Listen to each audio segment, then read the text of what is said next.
Bridge beauty soap, bridge beauty এবং soap, যেটা shooting হয়েছিল মুম্বাইয়ে। মুম্বাই। মানে প্রথম কাজটি মিডিয়া ক্যারিয়ারে মুম্বাইয়ে, মানে অনেক বড় একটি ব্যাপার।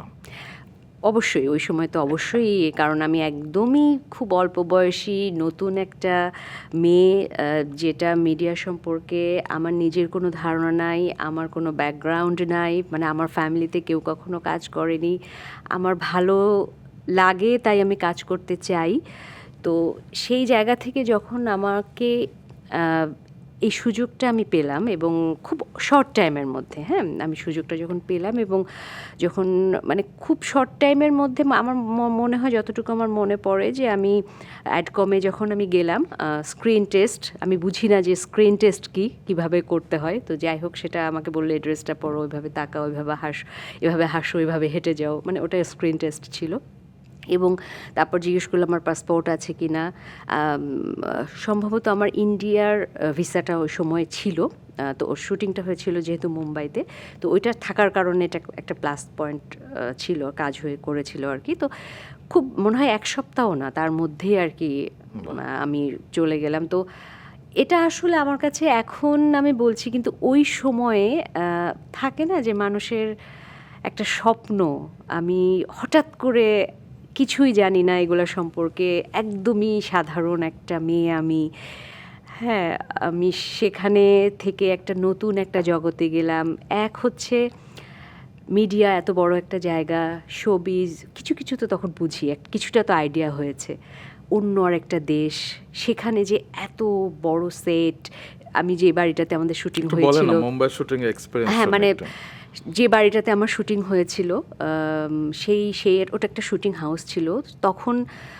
মনে আছে কিনা, শাহরুখ খানের একটা মুভি ছিল আঞ্জাম, বা হ্যাঁ হ্যাঁ, ওইটার একটা খুব পপুলার গান ছিল, এই মুহূর্তে আমার মনে পড়ছে না, একটা সুইমিং পুলের মধ্যে যে ইয়ে করছে, ওই শুটিংটা যে বাড়িতে হয়েছিল, আমার শুটিংটা ওই বাড়িতে। হ্যাঁ, তো তখন এইগুলা যখন গল্প আমি শুনছি, আমার কাছে খুবই অন্যরকম লাগছে, দেশ পেরিয়ে দেশের বাইরে যে শুটিং করছি, লাইট, ক্যামেরা, এত এত মানুষ, ডিরেক্টর অন্য দেশের, আমরাও ওখান থেকে অনেক বড় টিম গিয়েছি, ওখানে এত বড় টিম, মানে ওখানে মানে ইউনিলিভারের যেহেতু প্রোডাক্ট ছিল, সো ইউনিলিভারের অন্য প্রোডাক্ট লাক্স যেরকমভাবে শ্যুট করা হয়, এক্স্যাক্টলি ওই টিম, ওরকমই একটা প্রিপারেশন, আয়োজনে কাজটা হয়েছিল। সো সব কিছু মিলিয়ে আমার জন্য এটা আসলে অনেক বড় একটা পাওয়া ছিল, এবং অনেক স্বপ্ন থাকে না, যে আমি আরো অনেক বেশি স্বপ্ন দেখতে শুরু করেছিলাম। অবশ্যই সেটা দেখারই কথা। সেদিন ফেসবুকে যখন সেই টিভিসিটা সামনে চলে এলো, আমি দেখলাম, এবং দেখে এখনো মনে হচ্ছে যে এখনকার বিজ্ঞাপনের সাথে কোনো অংশে কম নয় আর কি, নতুনের মতোই লাগছে আর সেই এত বছর আগের বিজ্ঞাপন চিত্রটা।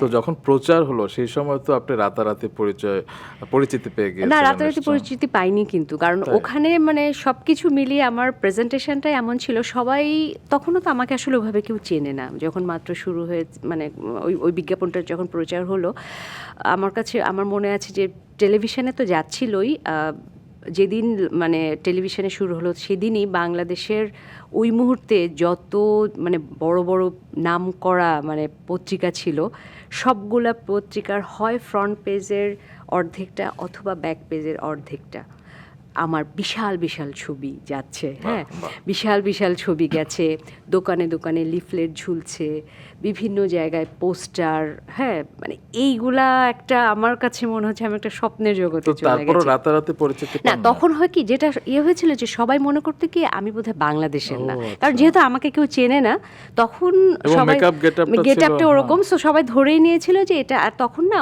অন্য দেশের মডেল নিয়ে কাজ, যেহেতু এটা একটা ইন্টারন্যাশনাল ইউনিলিভার, এটা তো ইন্টারন্যাশনাল যেহেতু, সো ধরে নিয়েছিল যে এটা হয়তো বাইরের দেশের, ইন্ডিয়ার বা অন্য কোনো দেশের মডেল। তো পরে আস্তে আস্তে আসলে আমার মানে পরিচিতি